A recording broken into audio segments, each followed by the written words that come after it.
Oi pessoal, terceiro vídeo agora do capítulo 13, né, o capítulo sobre a máquina de Turing. Nesse terceiro vídeo a gente vai ver agora algumas generalizações da máquina de Turing. Tá? Então a gente trabalhou esse tempo todo uma máquina de Turing determinística, né? É o que a gente chama de máquina de Turing padrão. É a máquina de Turing determinística com apenas uma fita, apenas um cabeçote nessa fita, a fita com uma extremidade à esquerda, infinita à direita, essas características. Essa é a máquina de Turing padrão. A máquina de Turing padrão, ela se eu falo máquina de Turing padrão, eu estou implicitamente dizendo que é uma máquina determinística. Tá? Esse é um detalhe importante. E as definições que a gente viu de classes de linguagem, né, linguagem recursiva, linguagem recursivamente enumerável, tudo a gente baseou em máquinas de Turing padrão, ou seja, em máquinas de Turing determinísticas. Agora a gente vai ver algumas generalizações dessas máquinas de Turing. Eu vou tentar adicionar recursos extras a essa máquina de Turing e ver o que acontece quando eu faço isso. Então, um fato muito interessante e importante a respeito do poder computacional das máquinas de Turing diz respeito ao que acontece quando eu tento aumentar os seus recursos em busca de um maior poder computacional. Se ao invés de eu utilizar a máquina de Turing padrão, conforme a gente definiu no início do capítulo, a gente optar por utilizar uma máquina com uma fita infinita nos dois sentidos, né, ao invés de infinita em um sentido só, ou com múltiplas fitas, né, ou com múltiplas cabeças de leitura e escrita, né, vários cabeçotes em cada fita, ou com uma movimentação do cabeçote menos restrita, né, ao invés de mover sempre só uma casa para a direita ou para a esquerda, eu tenho uma política de movimentação menos restrita. Qualquer coisa que eu faça nesse sentido, que eu flexibilize a máquina, eu não vou obter nenhum ganho relevante de poder computacional. Então isso é curioso.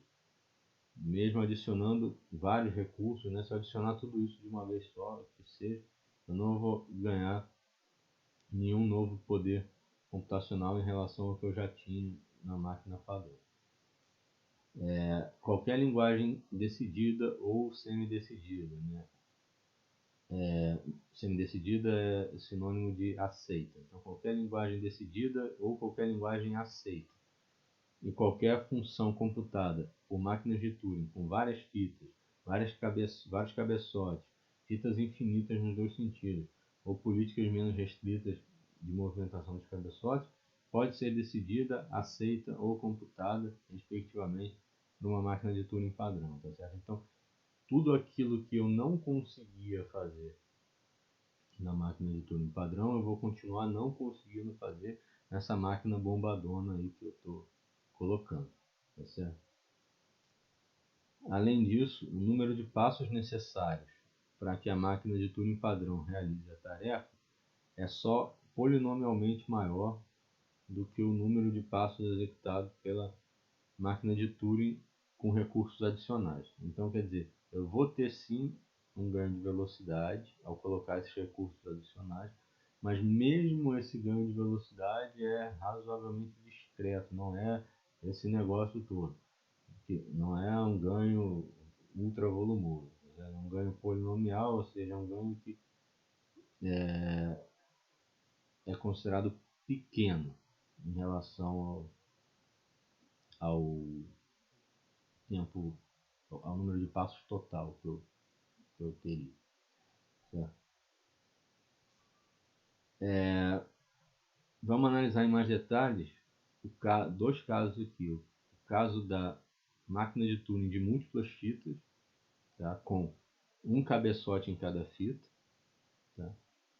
E depois o caso da máquina de Turing não determinística. Aí, no caso da máquina de Turing não determinística, com uma fita só e um cabeçote só, ou seja, eu vou pegar a máquina de Turing padrão e só adicionar o não determinismo. Primeiramente, essa máquina de Turing de múltiplas fitas vai ser uma máquina de Turing determinística, em que ao invés de eu ter uma fita, eu vou ter várias fitas e cada cabeçote, porque cada fita vai ter o seu cabeçote. Tá? Então essa que a gente vai ver primeiro. Então eu tenho aqui uma ilustração de como é que seria uma máquina de Turing com 3 fitas. Tá? Então eu tenho 3 fitas, as 3 fitas são infinitas à direita, né? As 3 fitas têm a extremidade esquerda marcada por um triângulo, então tem um triângulo na extremidade esquerda de cada fita tem o seu cabeçote, tá certo? E eu tenho um conjunto único de estados para essa máquina aqui, tá? Então são, por exemplo, aqui uma máquina de 3 fitas, né? A função de transição de uma máquina com k fitas é definida dessa forma aqui, tá? Numa máquina de Turing padrão, eu tinha uma primeira entrada da opção de transição que era um estado que não é final, o estado onde eu estou atualmente, e a segunda entrada o símbolo que eu estou vendo na fita, né? Então ao invés de sigma k era sigma aqui. O símbolo que eu estou vendo atualmente na fita. Agora como eu tenho k fitas, eu vou ver k símbolos, um símbolo em cada fita, né? Cada cabeçote vai ver um símbolo em cada fita. Então, como parte da entrada, eu vou ter os k símbolos que estão sendo vistos naquele momento. Certo? Então agora eu tenho k mais uma entradas para a função de transição. O estado atual e os k símbolos que os k cabeçotes estão vendo nas k fitas. A saída da função de transição, né, na máquina de Turing padrão era um estado, a primeira saída é o estado para onde eu vou após a transição, e a segunda saída era a ação que eu vou realizar na fita. Dado que agora eu tenho k fitas, ao invés de eu ter só uma saída dizendo qual é a ação que eu vou realizar na fita, eu vou ter k saídas dizendo quais são as k ações que eu vou realizar nas k fitas. Então essas k ações elas são independentes entre si, ou seja, numa fita eu posso mover para a esquerda o cabeçote dela, na outra fita eu posso mover o cabeçote para a direita, na outra fita eu posso manter o cabeçote parado e trocar o símbolo. Então eu tenho k ações distintas que eu posso realizar nas k fitas, então eu não sou obrigado a fazer a mesma ação em todas as fitas, tá certo? Elas são independentes nesse sentido. Então, da mesma maneira que acontecia com as entradas, eu não tenho mais duas saídas, eu tenho agora k mais uma saídas na função de transição. Tá? Aí só reparar uma coisa que é o seguinte, é que cada uma dessas ações, né, depende de todo o conteúdo dessa entrada que eu recebi, que a função recebeu, né? Então, a ação realizada em cada uma das fitas depende dos símbolos lidos em todas as fitas, né? Depende de toda essa entrada da função, e essa entrada contém todos os símbolos lidos, né? Então, não é o caso, tá? Não é para você pensar na máquina assim como o símbolo que eu li na primeira fita vai orientar a ação que eu realizo na primeira fita. O símbolo que eu li na segunda fita vai orientar a ação que eu vou fazer na segunda fita. Não é assim que funciona. Não é assim que funciona, né? As saídas, todas elas, ou seja, as ações nas fitas são dependentes do conjunto total de entradas aqui. Então depende das K leituras.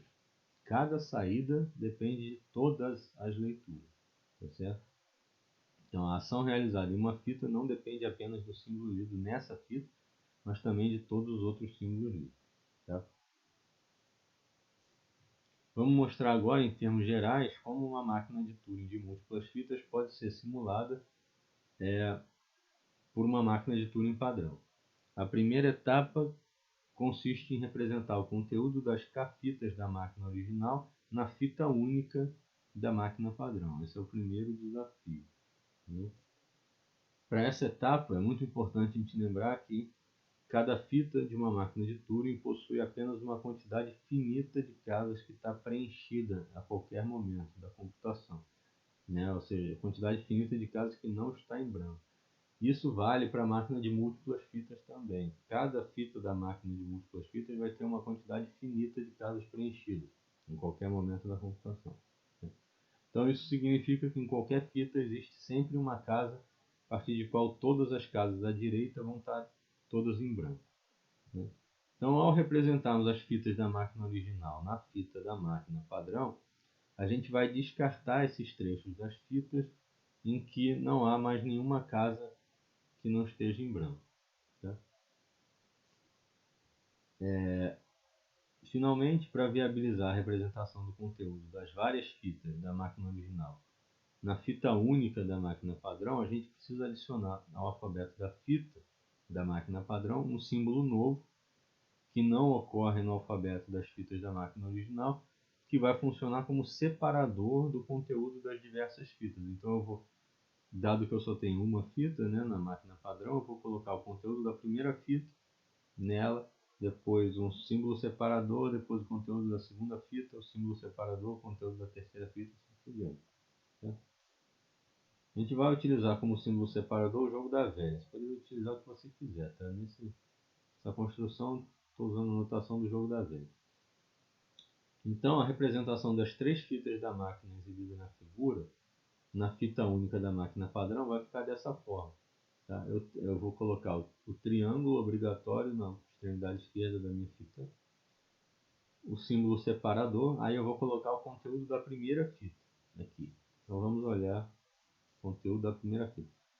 O conteúdo da primeira fita é ABA e depois tudo vazio. Então, a parte tudo vazio eu não vou representar, vou colocar só o ABA, certo? Então, aqui ABA e põe o separador para colocar agora o conteúdo da segunda fita. Então, voltando aqui, segunda fita, CBB, o resto é branco. Então, eu coloco só o CBB, né? Aqui, o CBB, separador, vou para o conteúdo da terceira fita, AAA, e o resto tudo branco, então eu coloco só o AAA. Então está aqui AAA, coloco um último separador e o resto da fita toda da minha máquina padrão está em branco. Então eu consegui representar as K-fitas da máquina original na fita única da máquina padrão, mas eu preciso agora de fazer outra coisa, eu preciso representar os K-cabeçotes da máquina original, sendo que eu disponho só de um único cabeçote na máquina padrão. Então agora eu preciso representar esses cabeçotes aqui. Para isso, a gente duplica o alfabeto da fita da máquina padrão, com exceção do triângulo. O triângulo não precisa ser duplicado, criando uma segunda cópia de cada símbolo desse alfabeto, com a diferenciação de que essas cópias vão ter um ponto sobre o símbolo. Então, por exemplo, na máquina daquela figura, né, naquela máquina de 3 fitas, o alfabeto das fitas era o conjunto triângulo branco ABC.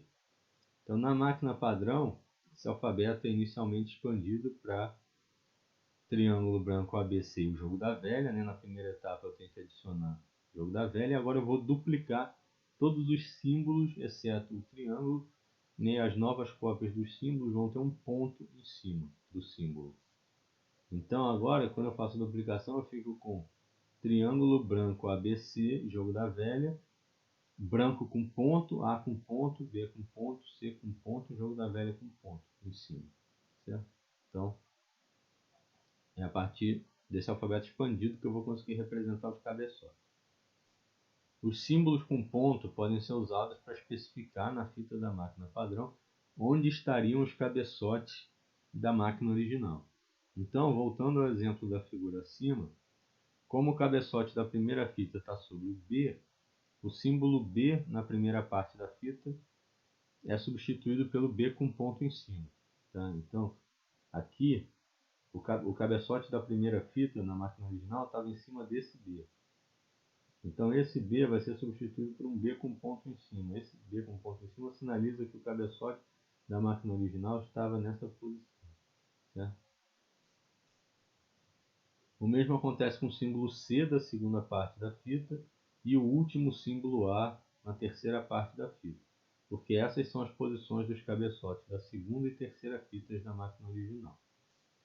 Então, a representação completa do conteúdo das fitas e das posições dos cabeçotes da máquina original fica dessa forma, na fita da máquina padrão. Coloquei um B com ponto aqui, porque aqui estava o cabeçote da primeira fita na máquina original, Coloquei um C com ponto aqui, porque aqui estava o cabeçote da segunda fita na máquina original. E coloquei um A com ponto aqui no terceiro A, porque essa era a posição do cabeçote na terceira fita da máquina original. Então agora eu consegui descrever completamente a configuração das 3 fitas da máquina original, o conteúdo delas e o posicionamento dos 3 cabeçotes. Então agora eu preciso, próximo passo, né, já, simular as transições da máquina original. Tá? Então agora que eu consegui representar completamente a fita, eu preciso representar as transições da máquina original. Vamos supor que a máquina original tem K fitas. Em uma primeira etapa, o cabeçote da máquina padrão deve varrer toda a fita, desde o triângulo até encontrar o K mais 1º símbolo jogo da velha, porque esse é o último, esse é o símbolo que indica o final da parte escrita da fita. Repara, com 3 fitas eu tenho 4 jogos da velha na fita. Então, eu tenho que percorrer até achar o 4º jogo da velha nesse caso. Durante essa varredura, a máquina deve armazenar no seu estado os símbolos com ponto que ela encontrar, porque esses são os símbolos sobre os quais os cabeçotes da máquina original estariam. Então, você repara que você vai ter que ter um conjunto de estados aqui para essa máquina padrão relativamente grande para poder fazer essa simulação, porque eu tenho que ter estados do tipo ainda estou no estado para ainda estou procurando o símbolo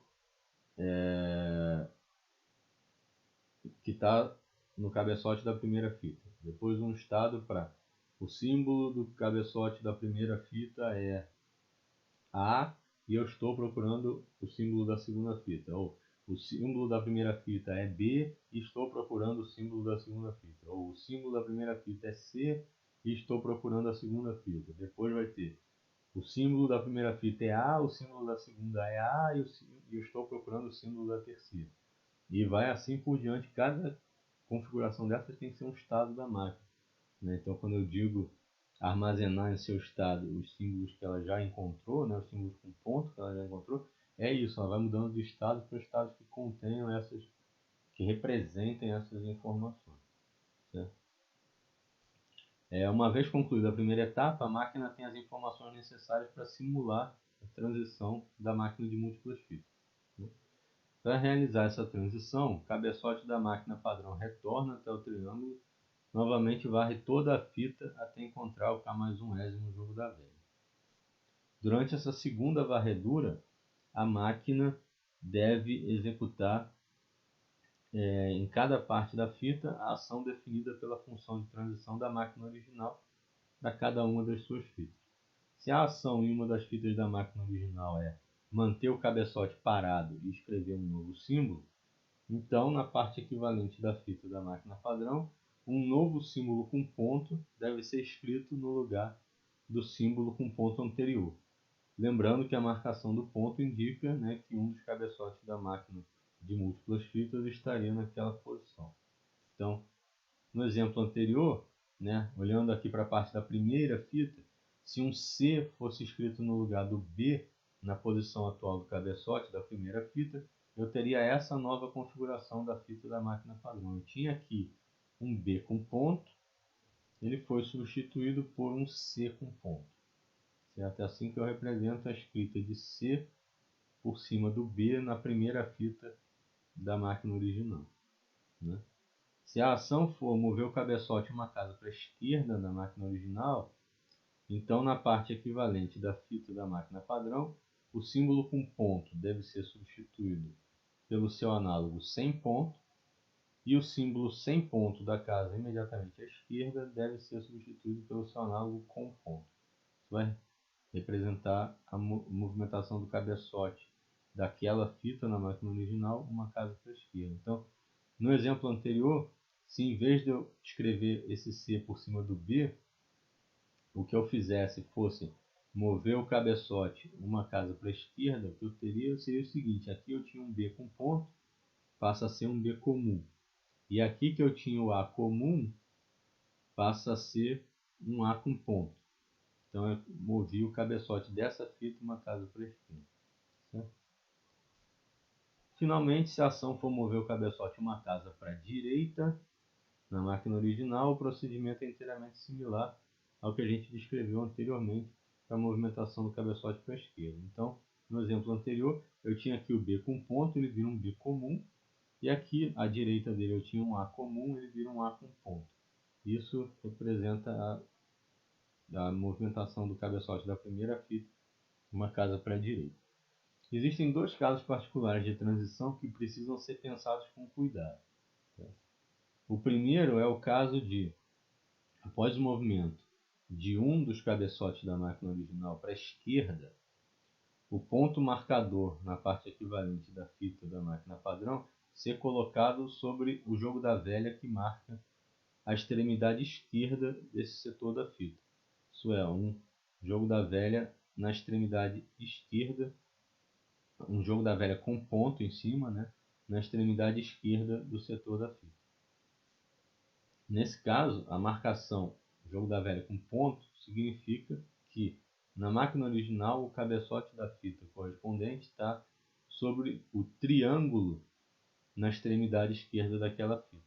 Tá? Então, no exemplo anterior, né, na segunda fita, se reparar aqui, ó, essa é a configuração original da fita. Então, na segunda fita, eu tinha o cabeçote em cima desse C. Então, se esse cabeçote da segunda fita se mover para a esquerda, eu teria que substituir esse C com ponto por um C comum e esse jogo da velha comum por um jogo da velha com ponto. Né? Mas o que isso significa, esse jogo da velha com ponto na extremidade esquerda dessa segunda fita? Significa, né, então, se eu olhar para a máquina original, na máquina original, em que essas coisas estavam separadas em três fitas diferentes, o que estava à esquerda desse C era o triângulo da segunda fita. Então, mover o cabeçote uma casa para a esquerda significa que eu movi o cabeçote para cima do triângulo. Tá? Então, se eu encontrar um jogo da velha com ponto em cima na extremidade esquerda de um setor da fita aqui, significa que nessa fita, na máquina original, então nesse caso na segunda fita na máquina original, o cabeçote está em cima do triângulo daquela fita, certo? Então aqui, ó, eu movi o cabeçote do C para a esquerda, aí ficou o C comum e o jogo da velha com ponto. Então, só saber que isso representa que na segunda fita da máquina original, o cabeçote agora está em cima do triângulo da segunda fita, que é o que fica à esquerda do C naquela fita original, tá certo? O segundo caso é quando, após o movimento de um dos cabeçotes da máquina original para a direita, o ponto marcador na parte equivalente da fita da máquina padrão é colocado sobre o jogo da velha que marca a extremidade direita desse setor, ou seja, um jogo da velha com ponto na extremidade direita do setor da fita. Nesse caso, essa marcação significa que na máquina original, o cabeçote da fita correspondente se moveu para a primeira casa em branco da parte vazia da fita. Certo? Então aqui, repara que, por exemplo, na terceira fita, que o cabeçote está em cima desse A. Se o cabeçote se mover uma casa para a direita, esse ponto vai sair daqui e vai vir para cima do jogo da velha. Na máquina original, o que tinha à direita desse A era uma casa vazia. Então, colocar o ponto em cima do jogo da velha na extremidade direita da casa, na extremidade direita do setor da fita, significa que na máquina original o cabeçote foi para a primeira casa em branco daquela fita. Né? E aí, se na próxima transição da máquina original o cabeçote dessa fita escrever um novo símbolo nessa casa em branco, eu vou ter problemas na máquina padrão, porque esse novo símbolo vai ser escrito por cima do jogo da velha, removendo a separação entre dois setores da fita da máquina padrão. E aí já era, né? Se eu perco a separação entre as duas fitas, eu não sei mais o que era de uma fita e o que era da outra. Então, quando o ponto marcador é colocado sobre o jogo da velha, que marca a extremidade direita de um setor da fita, eu preciso de um procedimento auxiliar. Ao invés de colocar o ponto marcador sobre esse jogo da velha, eu tenho que realizar um shift right na fita de todas as casas a partir desse jogo da velha, com o jogo da velha inclusive sendo deslocado também para a direita, e deve se escrever o símbolo branco com ponto em cima na casa vazia criada pela operação de Shift Right. Tá? E aí, não quer dizer, o jogo da velha continua sem o ponto é colocado em cima desse branco. Então, no exemplo anterior, né, se eu movesse realmente o cabeçote da terceira fita desse último A aqui para a direita, a nova configuração da fita ia ser assim. Esse jogo da velha ia ser deslocado uma casa para a direita. Se tivesse mais coisas à direita dele, também seriam deslocadas junto com ele uma casa para a direita. Nessa casa que se cria aqui, eu coloco um branco com ponto, certo? Porque é isso que está representando de verdade o que aconteceu naquela máquina, que é o cabeçote se moveu para a direita para a primeira casa em branco daquela terceira fita, né? Então, toda vez que eu ver, então você vê que se eu chego no jogo da velha através de um movimento de cabeçote para a direita, o ponto não fica em cima do jogo da velha. Tem esse shift right e o ponto fica em cima de um branco. Eu só fico com o ponto em cima do jogo da velha se eu chego no jogo da velha a partir de uma movimentação de cabeçote para a esquerda. Então, toda vez que você vê um ponto em cima de um jogo da velha, você sabe com certeza que esse ponto diz respeito ao setor da fita que está à direita do jogo da velha e não ao setor da fita que está à esquerda do jogo da velha. Nunca vai ser, tá certo? Então, agora que a gente discutiu em detalhes máquina de tuning de múltiplas fitas, já sabe simular as transições na máquina de tuning de múltiplas fitas, né? Simulando elas numa máquina de Turing padrão, a gente vai analisar a outra generalização da máquina de Turing, que é a máquina de Turing não determinista.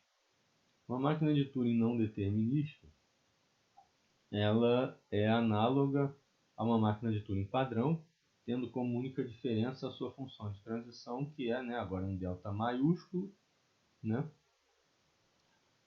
Aqui, por alguma razão, a notação ficou diferente, né? Ao invés de eu usar o menos comum, eu usei a contrabarra, mas os dois símbolos significam a mesma coisa, é diferença de conjuntos. Então é conjunto Q menos o conjunto F, aqui o conjunto sigma menos o triângulo.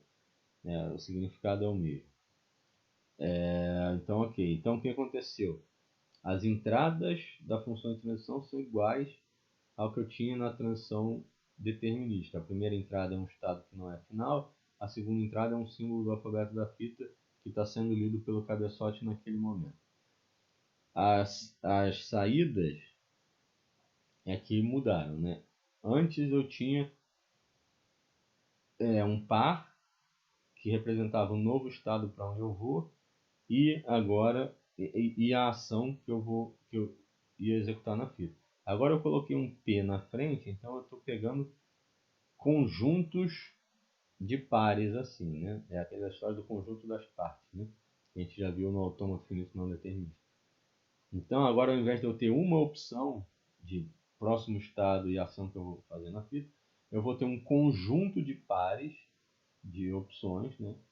Em cada par, o primeiro elemento do par é o estado para onde eu vou, o segundo elemento do par é a ação que eu vou realizar na fita, e o autômato vai escolher aleatoriamente entre esses pares que ele tem como opção qual par ele efetivamente vai executar, né? Então é igual o que eu tinha no autômato finito não determinista.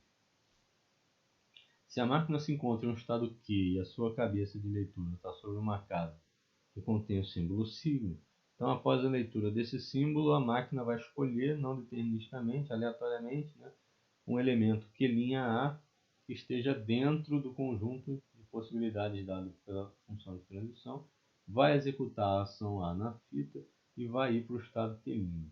Então, assim como os autômatos finitos não deterministas e os autômatos de pilha não deterministas, uma máquina de Turing não determinista oferece um conjunto de possíveis transições a cada momento, ao invés de uma única possibilidade de transição. Então, a definição, né? Ver aquelas definições de decidir, aceitar, computar, como é que elas se comportam se a máquina for não determinista, ao invés de ser determinista. A gente diz que uma máquina de Turing não determinista aceita uma linguagem L se para qualquer palavra W pertencente a sigma 0 estrelas, o seguinte é verdadeiro. W pertence a L se somente se existe ao menos uma computação em M que para em um estado final. Né? Então, na máquina determinística era W está dentro de L se a máquina para. Né? Aqui, como a máquina é não determinística, a gente sabe que pode ser que às vezes ela pare, às vezes ela não pare, tá? Né? Tem aquele lance, né? Várias computações possíveis, eu não sei como é que vai ser, tal. E aí eu estou seguindo de novo o mesmo princípio, né? Aquele princípio do autômato finito não determinístico de que basta uma dar certo para eu considerar que o processo deu certo. Então aqui também basta uma computação parar para eu já aceitar a palavra W, tá certo? Então eu só vou rejeitar a palavra se todas as possíveis computações não pararem, se todas elas entrarem em loop. Agora vamos ver como é que é o processo de decidir uma máquina de Turing não determinística. A gente diz que uma máquina de Turing não determinística decide a linguagem L se para qualquer palavra W, M sempre para com entrada W. Então aqui, enfim, lembrando, né, eu usava uma máquina de Turing especial para fazer o processo de decidir uma linguagem, que era uma máquina de Turing chamada de decisor, e esse decisor sempre parava para qualquer entrada, seja uma entrada dentro da linguagem, seja uma entrada fora da linguagem, ele sempre parava. Então, isso vai continuar valendo mesmo que o decisor seja não determinístico. Para ele ser um decisor, ele continua tendo que sempre parar. Né? Então, mesmo sendo aqui uma máquina não determinística, ela sempre para com a entrada W. E aí, se a palavra W está dentro de L, vai existir pelo menos uma computação em M que para no estado de aceitação, que é o estado S. Então aqui o que pode variar no não determinismo é que pode ter algumas computações que param no estado S, outras computações que param no estado N, né? Então basta ter uma que pare no estado S para eu aceitar a palavra. Eu vou rejeitar a palavra se todas as computações em M pararem no estado N, que é o estado de rejeição. Certo? Então, esse é o processo de decidir com uma máquina de Turing não determinística. Finalmente, a gente diz que uma máquina de Turing não determinística computa uma função φ se, para todo o conjunto de argumentos da função fornecidos como entrada, a máquina sempre para e para todas as suas possíveis computações ela sempre termina com o valor correto da função na fita. Aqui, no caso, eu não posso dizer basta uma computação terminar com o valor correto da função φ na fita, porque como é que eu vou diferenciar qual é o valor correto e qual é o valor errado? Então, se eu rodo uma função, se eu rodo uma entrada, uma computação termina com o valor 1, outra termina com o valor 3, outra termina com o valor 6, como é que eu sei qual desses é o correto? Se é que algum deles é o correto, porque pode ser que os três estejam errados. Né? Então, como é que eu sei avaliar isso? Então, no caso, para computar a função, mesmo tendo não determinismo aqui, eu exijo que todas as possíveis computações terminem com o valor correto da função na fita, porque senão não tem como eu extrair nada daquilo, tá certo? Então aqui, mesmo sendo não determinista, quer dizer, eu posso ter caminhos diferentes, mas o resultado do cálculo tem que sempre ser o mesmo em diferentes computações. Apesar de ser um recurso bastante poderoso, né, no caso das máquinas de Turing, assim como já tinha acontecido com os autômatos finitos, a adição do não determinismo não representa um ganho do poder computacional. Qualquer linguagem decidida ou aceita e qualquer função computada por máquinas de Turing não determinísticas pode ser também decidida, aceita ou computada, respectivamente, por uma máquina de Turing padrão. Então, para toda máquina de Turing não determinística, eu posso obter uma máquina de Turing padrão equivalente, igual acontecia com o autômato, né, que autômato finito, que para todo autômato finito não determinístico eu podia obter um autômato finito determinístico equivalente. Precisamos mostrar então como podemos simular uma máquina de Turing não determinística utilizando uma máquina de Turing determinística. A gente pode utilizar uma máquina de Turing de múltiplas fitas para realizar essa simulação, porque a gente já mostrou que é sempre possível, a partir de uma máquina de Turing de múltiplas fitas, obter uma máquina de Turing padrão equivalente. E, de fato, para simular uma máquina de Turing não determinística, a gente vai construir uma máquina de Turing determinística com 3 fitas. Tá? Primeiramente, a gente precisa garantir que para todas as entradas da função de transição da máquina de Turing não determinística original, está estabelecida uma ordenação e uma enumeração para todas as possíveis transições que a função de transição permite para aquela entrada. Então eu tenho que ir, né, naqueles conjuntos de possibilidades de transição e numerar eles. Essa é a primeira possibilidade, essa é a segunda possibilidade, essa é a terceira possibilidade, essa é a quarta possibilidade. Isso para cada conjunto de transições em cada entrada possível da função de transição. Porque na simulação eu vou ter que testar cada possibilidade em ordem. Certo? Se eu não tiver uma ordenação, eu não vou saber quais possibilidades já foram testadas, quais ainda não foram testadas, então por isso que eu preciso dessa ordem. Como todos os conjuntos de possíveis transições que são oferecidos pela função de transição da máquina não determinística são finitos, construir essa ordenação e essa enumeração é sempre possível, não há nenhum problema. Então, suponhamos que para uma dada máquina de Turing não determinística, o número máximo de transições que a função oferece para alguma das suas entradas seja beta. Tá? Então esse é o número máximo de possibilidades de transição que eu tenho em qualquer entrada da máquina. Em qualquer entrada da função de transição. Né? Então, os elementos de todos os conjuntos de possíveis transições podem ser enumerados por elementos desse conjunto C beta, que é o conjunto dos números naturais positivos de 1 até beta. 1, 2, 3 até beta. Né? A máquina de Turing determinística vai ter que simular de maneira ordenada todas as possíveis computações da máquina de Turing não determinística original. Só que isso tem que ser feito de uma forma cuidadosa, uma vez que algumas dessas computações da máquina não determinística original podem ser infinitas, podem entrar em loop infinito, podem nunca alcançar um estado final e nunca parar. Né? Caso a máquina determinística simule, em alguma ordem determinada, as possíveis computações da máquina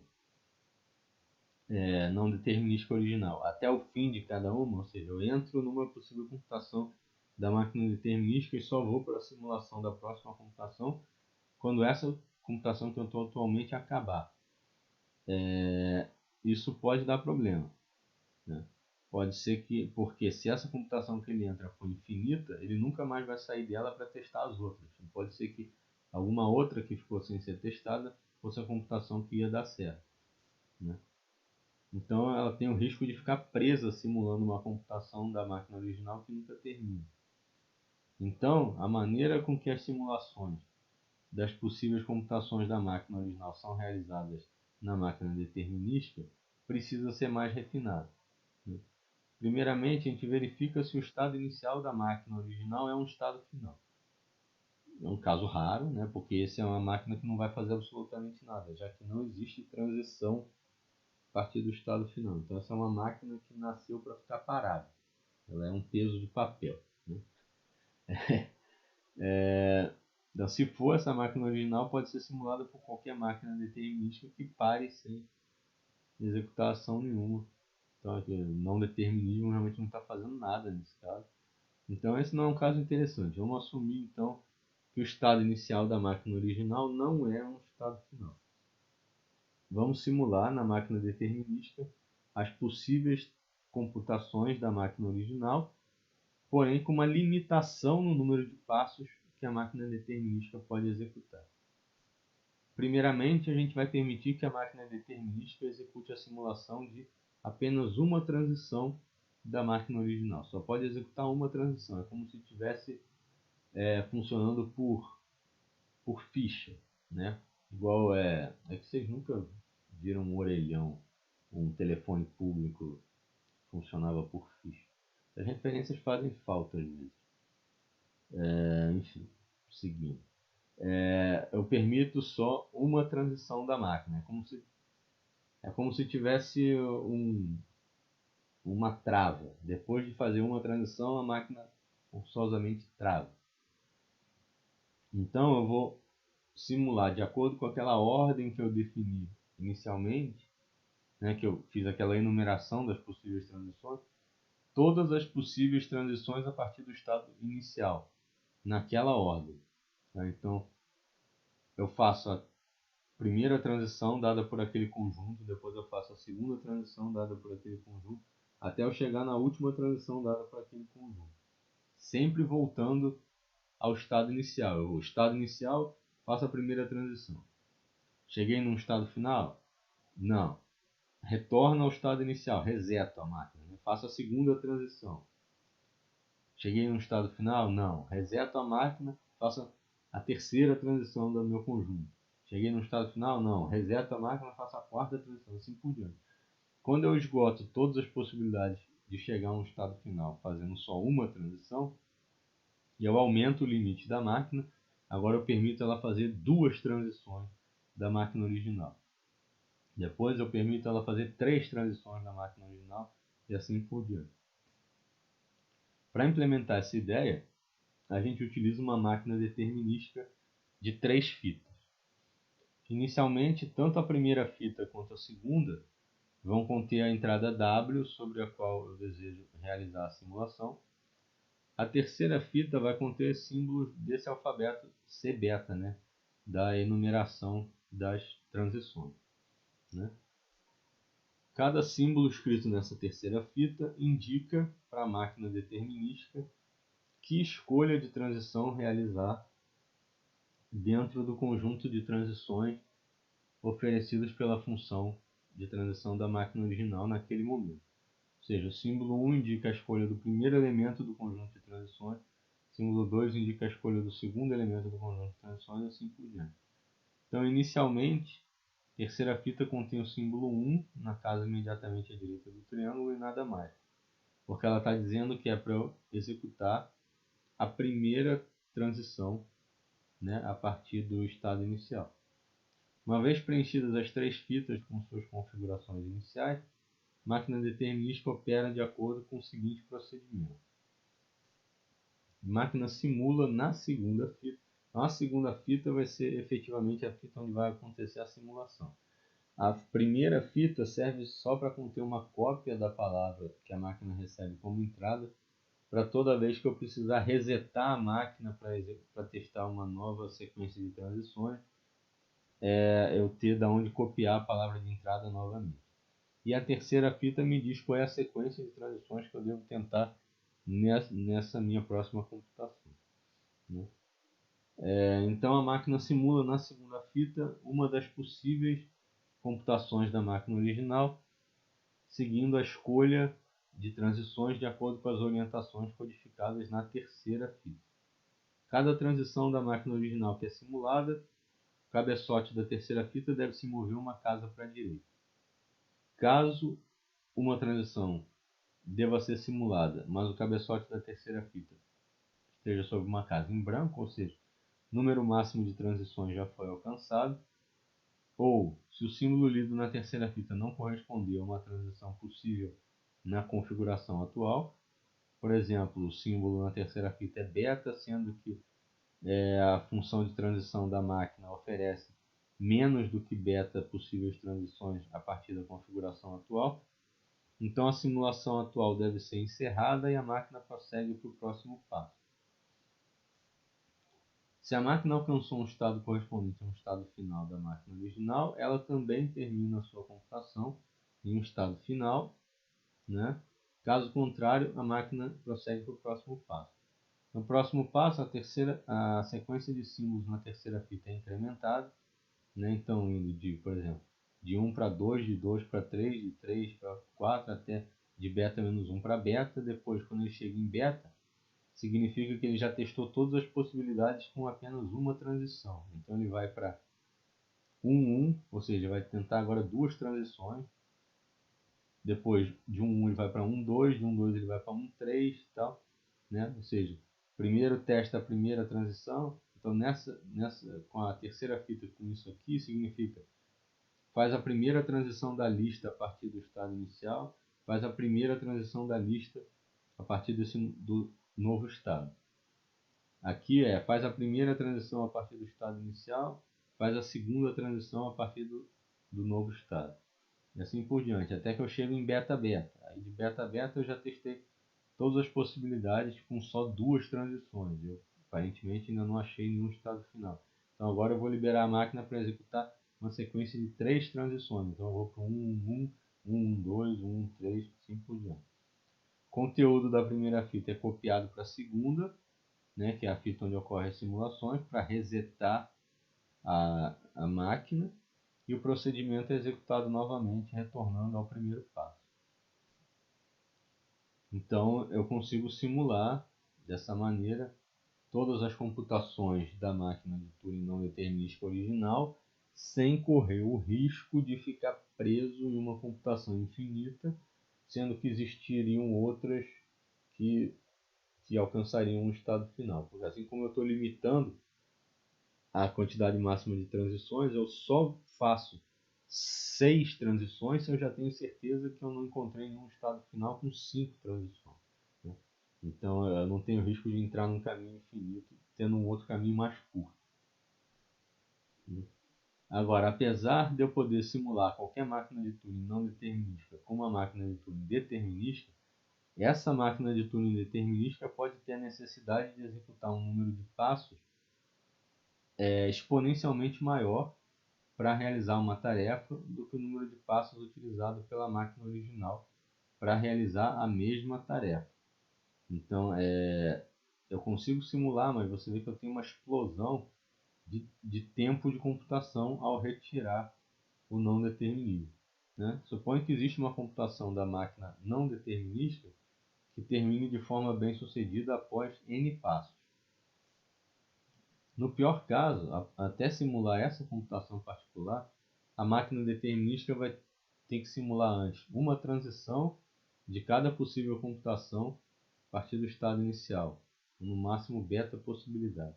Depois simular 2 transições de cada possível computação, dá no máximo beta ao quadrado possibilidade.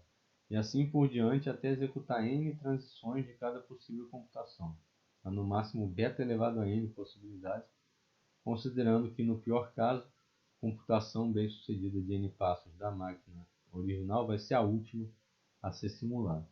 Então, o número de passos que a máquina determinística vai executar é o somatório de igual a 1 até n de beta elevado a i. Vai ser beta mais beta ao quadrado mais beta ao cubo até beta n.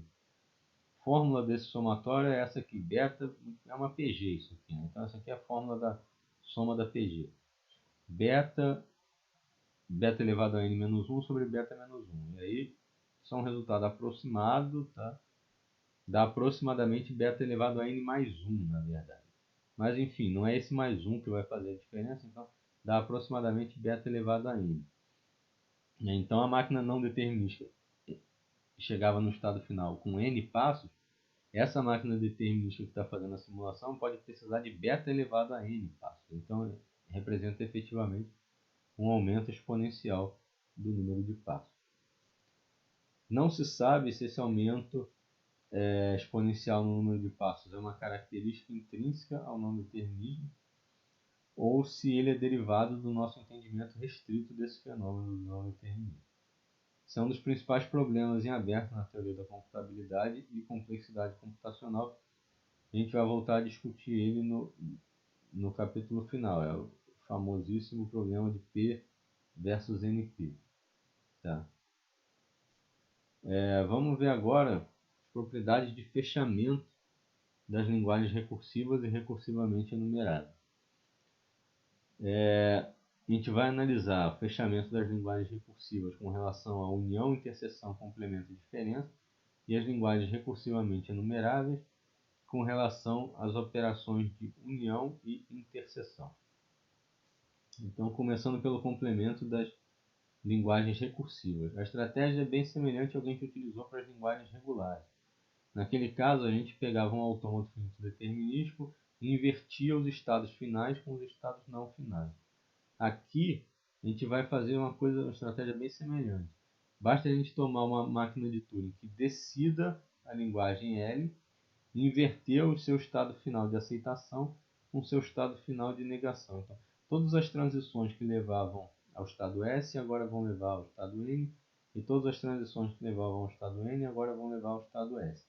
Essa nova máquina decide a linguagem L barra. Então, se eu tenho um decisor para L barra, significa que L barra também é uma linguagem recursiva. Então, complemento de uma linguagem recursiva sempre é recursivo também. Então, as linguagens recursivas são fechadas por complemento. Para analisar as operações de união e interseção, o argumento é o mesmo. Tá? Vou usar o mesmo argumento tanto para a união quanto para a interseção, e tanto para a classe das linguagens recursivas quanto para a classe das recursivamente enumeráveis. A estratégia também é semelhante ao que a gente fez para a união e interseção de linguagens regulares, onde a gente construiu um autômato finito determinístico que simulava em paralelo outros dois autômatos finitos determinísticos. Então aqui pega M1, uma máquina de Turing que decide, no caso de eu estar fazendo um argumento para linguagens recursivas, ou aceita, no caso de eu estar fazendo um argumento para linguagens recursivamente enumeráveis, uma linguagem L1.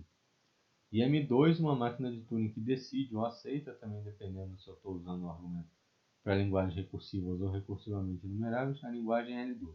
Eu quero construir máquinas de Turing que decidam ou aceitem L1 união L2 e L1 interseção L2. Para isso, eu vou construir máquinas que simulem M1 e M2 em paralelo. Essas máquinas vão ser máquinas de duas fitas, onde em cada fita vai ser simulada uma das máquinas M1 e M2. A ideia geral dessas máquinas é descrita graficamente aqui nessa figura. Então, na fita de cima eu simulo a máquina M1, na fita de baixo eu simulo a máquina M2. Tá? E aí, obviamente, aqui o conjunto de estados vai ter que ser um conjunto de pares, onde o primeiro elemento do par é um estado da máquina M1 e o segundo elemento do par é um estado da máquina M2, para eu poder ter informação a respeito dos dois processos que estão acontecendo aqui em paralelo. Então a máquina M de duas fitas vai simular M1 e M2 em paralelo em cada uma das suas fitas. Né? E aí, para a operação de união, no caso das linguagens recursivas, eu quero que a máquina M pare em um estado de aceitação se pelo menos uma das máquinas M1 e M2 parar em um estado de aceitação. E ela pare num estado de rejeição se as duas M1 e M2 pararem num estado de rejeição. No caso da união, eu aceito se uma das duas aceitar. Né? Já no caso das linguagens recursivamente enumeráveis, eu quero que a máquina pare se pelo menos uma das duas máquinas sendo simuladas parar. Então, quer dizer, se uma das duas parar, eu aborto a segunda e a máquina inteira para como um todo. Né? E a máquina M só continua rodando enquanto as duas máquinas continuarem rodando. Para eu aceitar a união. Para a operação de interseção, no caso das linguagens recursivas, eu quero que a máquina M pare em um estado de aceitação se ambas as máquinas M1 e M2 pararem nos seus estados de aceitação. E que a máquina M pare em um estado de rejeição se pelo menos uma delas parar em um estado de rejeição. Né? E já no caso das recursivamente enumeráveis, eu quero que a máquina M pare se ambas as máquinas M1 e M2 pararem e continue a computação enquanto pelo menos uma das duas máquinas não parar. Né? Assim eu obtenho a interseção. Então vemos que tanto a classe das linguagens recursivas quanto a das recursivamente enumeráveis são fechadas tanto para a operação de união quanto para a operação de interseção. Dado que as linguagens recursivas são fechadas por interseção e a gente já mostrou que são fechadas por complemento também, então elas são fechadas também por diferença. Tá? Pega L1 e L2, duas linguagens recursivas. Como elas são fechadas por complemento, L2 barra também é recursivo. E como elas são fechadas por interseção, L1 sendo recursivo, L2 barra sendo recursivo, a interseção das duas, L1 interseção L2 barra, também é recursivo. Mas L1 interseção L2 barra é justamente L1 menos L2, é a diferença. Então a diferença das duas também vai ser recursiva e eu vou ter o fechamento das linguagens recursivas por diferença também. Certo? No próximo capítulo, a gente vai mostrar que a classe das linguagens recursivamente enumeráveis não é fechada por complemento. Tá? Isso é um resultado que vai vir só no próximo capítulo. Mas esse resultado implica também que ela não vai ser fechada por diferença. Suponha por contradição que essa classe das recursivamente enumeráveis seja fechada por diferença. Então pega L, uma linguagem recursivamente enumerável. A gente já viu que o conjunto de todas as palavras possíveis formadas no alfabeto sigma, né, que é o conjunto sigma-estrela, é uma linguagem regular. Né? A gente pode construir uma FD de um único estado que aceita tudo. Né? Nunca rejeita nada. Então é uma linguagem regular. Então também é uma linguagem recursivamente enumerável. Então, se as linguagens recursivamente enumeráveis fossem fechadas por diferença, sigma estrela menos L também seria uma linguagem recursivamente enumerável. Mas sigma estrela menos L é o complemento de L, L barra. Significaria que a classe das linguagens recursivamente enumeráveis é fechada por complemento, o que contradiz a afirmação que eu acabei de fazer, né? Que eu vou mostrar no próximo capítulo, de que elas não são fechadas por complemento. Né? Então, o que eu tenho? Linguagens recursivas são fechadas por união, interseção, complemento e diferença. Recursivamente enumeráveis são fechadas por união e interseção e não são fechadas por complemento e diferença. Certo? Então, para finalizar, vamos apresentar um resultado que relaciona as linguagens recursivas e as recursivamente enumeráveis. Se tanto L quanto L barra são linguagens recursivamente enumeráveis, então, na verdade, as duas são linguagens recursivas. Tá? Se L e L barra são linguagens recursivamente enumeráveis, então vão existir duas máquinas de Turing, M1 e M2, que aceitam, respectivamente, L e L barra. Se a gente construir uma máquina M, que simula M1 e M2 em paralelo, da mesma forma que a gente descreveu na figura anterior, a gente pode utilizar essa máquina para decidir a linguagem L. Seja W uma palavra no alfabeto em que L está definida. Se W está em L, M1 vai parar com a entrada W e M2 não vai parar. Já se W está fora de L, M2 vai parar com a entrada W e M1 não vai parar. Certo? Porque M1 é a máquina que aceita L, então ela para com todas as palavras que estão dentro de L. E M2 é a máquina que aceita L barra, então ela para com todas as palavras que estão dentro de L barra, ou seja, com todas as palavras que estão fora de L. Né? Então, em qualquer caso, exatamente uma das duas máquinas vai parar com qualquer entrada W. Então, a máquina M pode decidir L da seguinte maneira. Se a simulação da primeira fita parar, ou seja, a simulação de M1 parar, então W está dentro de L. Se a simulação da segunda fita parar, ou seja, se a simulação de M2 parar, então W está fora de L. Né? Então, já que M decide L, então se eu tenho um decisor para L, L é uma linguagem recursiva. Certo? E, finalmente, como as linguagens recursivas são fechadas por complemento, L barra também é uma linguagem recursiva. Então, eu tenho só três cenários possíveis com relação a um par de linguagens L e L barra. Ou as duas estão dentro da classe das linguagens recursivas, ou uma é recursivamente enumerável, mas não recursiva, e a outra não é nem recursivamente enumerável, ela está fora da hierarquia de Chomsky, né? Ou então as duas estão fora da hierarquia de Chomsky, nenhuma das duas é recursivamente enumerável. Então, ou as duas são recursivas, ou as duas estão fora de tudo, ou uma está dentro do recursivamente enumerável e a outra está fora de tudo. São os três cenários possíveis. Certo?